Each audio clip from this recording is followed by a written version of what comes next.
Yes guys, ito na po yung continuation ng pagpunta namin sa farm. Pero itong video na to ay yung pauwi na kami at may kanya-kanya kaming dalang niyog, ganyan. At saka of course si Papa yung dala naman niya ay yung gagawing walis tingting. And since umulan nga niyan, sobrang struggle talaga yung pag-uwi. Kasi madulas, ganyan. At 'di ba nga, sabi ko sa previous video ko, nagkapaltos talaga ako niyan. Oo, so ganun pa rin kasama ko si Papa, si Lalin, si Honey, si Janine, si Laila, tsaka si Buboy, and of course, si Junjun. Grabe guys, sobrang ganda ng place na yan dyan. As in, yun lang, parang, yun.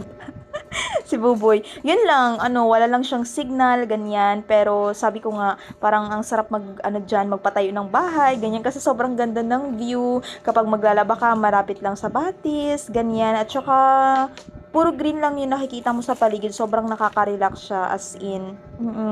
Napaka-fertile din ng soil. Tsaka pwede kang magtanim dyan ng mga singkamas, labanos, mustasa, mga ganyan. Mga bahay kubo, ganyan. Oo. So, yan din yung gusto ko talaga, yung sa farm lang, ganyan. Oo, nakakatuwa siya. Sorry, parang feeling ko kasi ulit first time kong mag-voice over ngayon, kaya hindi ko din alam kung anong sasabihin ko. Ganun ka pala, no, kapag hindi ka nasanay gawin yung mga bagay na kinasanayan mong gawin, parang balik ka na naman ulit sa basic, parang ganun, oo.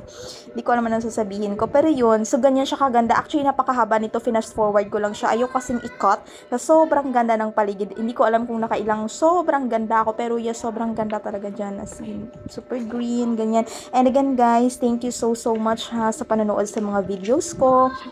And kahit na konti na lang yung reach, hindi ko alam, pero feeling ko kasi naka-shadow ban ako. Pero maraming salamat po sa panonood ng videos ko, sa pag-react, sa pag-comment, ganyan. And um, yeah, yun lang. Enjoy lang po tayong lahat. Bye-bye at mag-ingat. Jane!